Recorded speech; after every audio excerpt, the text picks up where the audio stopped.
Alors aujourd'hui, on plonge dans une œuvre assez incroyable, Connaissance et erreur d'Ernst Mach.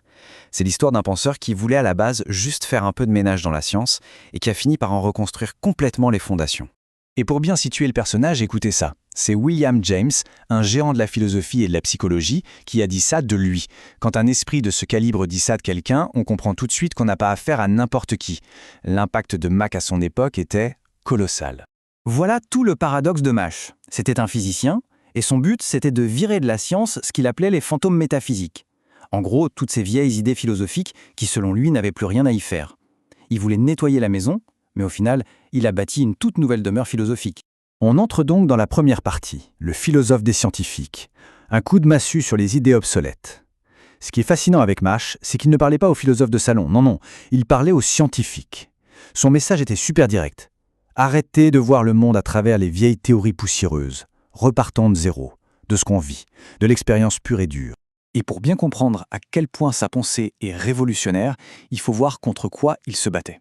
Son ennemi juré, si on veut, c'était le dualisme. Vous savez, cette vieille idée, surtout popularisée par Descartes, qui se sépare tout en deux. D'un côté, on a l'esprit, les pensées, les sentiments, tout ce qui est immatériel, et de l'autre, la matière, les objets physiques, le monde extérieur. Une séparation nette qui a obsédé la philo pendant des siècles. On passe à la deuxième partie, au-delà du physique et du mental. Une nouvelle base radicale pour la réalité. Face à ce grand mur entre l'esprit et la matière, la plupart des penseurs choisissaient un camp. Mais pas Mach. Lui, sa solution, c'est de faire sauter le mur, de dynamiter la séparation. Il ne veut pas jouer le jeu, il veut en changer les règles. Et pour ça, il introduit un concept absolument central, les éléments. Qu'est-ce que c'est ? Eh bien pour Mach, tout, absolument tout ce qu'on peut expérimenter est fait de ces briques fondamentales. Pensez-y une seconde. Une couleur, un son, une sensation de pression sur la peau. Ce ne sont pas des choses physiques au sens classique, ni des choses purement mentales. Non, ce sont juste les données brutes. La réalité à l'état pur avant qu'on ne colle une étiquette dessus. Et c'est là que ça devient génial. Pour Mach, la différence entre le physique et le mental n'est pas une différence de substance, c'est juste une question de point de vue.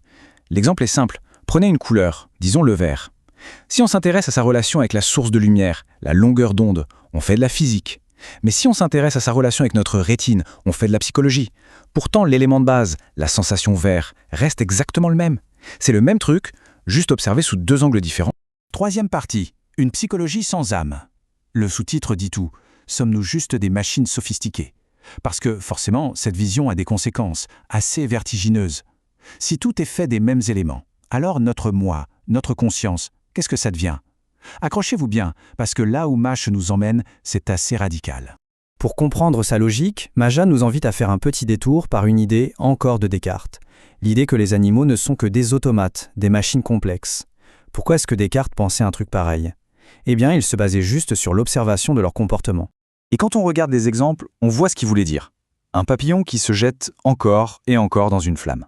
Une abeille qui s'épuise contre une vitre, sans jamais comprendre que c'est un obstacle. Ou ce chien qui, après avoir reçu une pierre, se met à fuir dès que quelqu'un se baisse pour en ramasser une.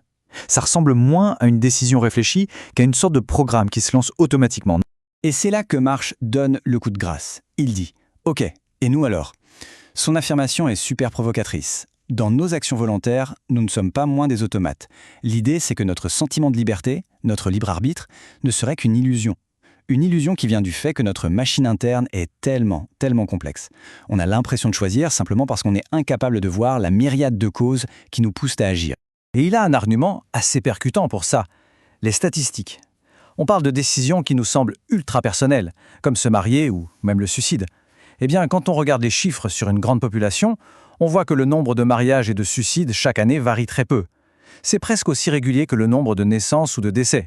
Pour Mach, c'est la preuve ultime que même nos choix les plus libres sont en réalité gouvernés par des lois invisibles. Quatrième partie, le moteur de l'association. Comment l'esprit crée des liens et apprend.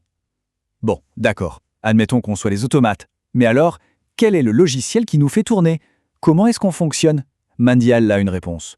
Tout repose sur un mécanisme clé, le principe d'association. Et son modèle est d'une simplicité presque désarmante.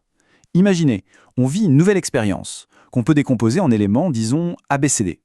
L'un de ces éléments, A, va déclencher le souvenir d'une ancienne expérience qui comptait aussi A, par exemple AKLM. Et là, automatiquement, presque par réflexe, les autres éléments de l'ancien souvenir, KLM, nous reviennent à l'esprit. C'est ça l'association. C'est ce mécanisme de rappel qui est le véritable moteur de notre pensée. Et ce processus, il est absolument partout. C'est le poussin qui goûte une chenille dégoûtante une seule fois et qui n'y touchera plus jamais. C'est le chien qui a eu peur d'un livre qui tombe et qui maintenant sursaute dès qu'on en prend un. Ce n'est pas juste de la mémoire passive. Non, l'association, c'est le cœur même de l'apprentissage. C'est comme ça qu'on apprend à anticiper le monde, à construire nos attentes.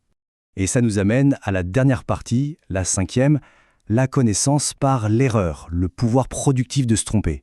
On arrive vraiment au cœur du réacteur, à l'idée qui donne son titre à l'œuvre de Mach. C'est une vision de la connaissance où le fait de se tromper n'est pas un problème, c'est la solution. Ici, tout le truc, c'est de redéfinir complètement ce qu'on entend par connaissance et erreur. La connaissance, pour Mach, ce n'est pas une sorte de vérité absolue tombée du ciel. C'est bien plus simple. C'est une pensée qui marche. Une pensée qui nous permet de nous adapter aux faits. Et l'erreur alors ? Eh bien, ce n'est pas une faute, c'est juste un bug. Un signal d'alarme qui nous dit « Attention, tes attentes ne correspondent pas à la réalité. Il faut mettre à jour le programme. » Cette citation, elle résume tout. L'erreur, pour Mach, c'est juste un concept qui mène à une déception. C'est hyper pragmatique. Une idée n'est pas fausse dans l'absolu, elle est erronée si et seulement si elle nous conduit à un échec. Si on pense qu'un mur est une porte et qu'on fonce dedans, eh bien notre attente est déçue. Notre idée était donc une erreur.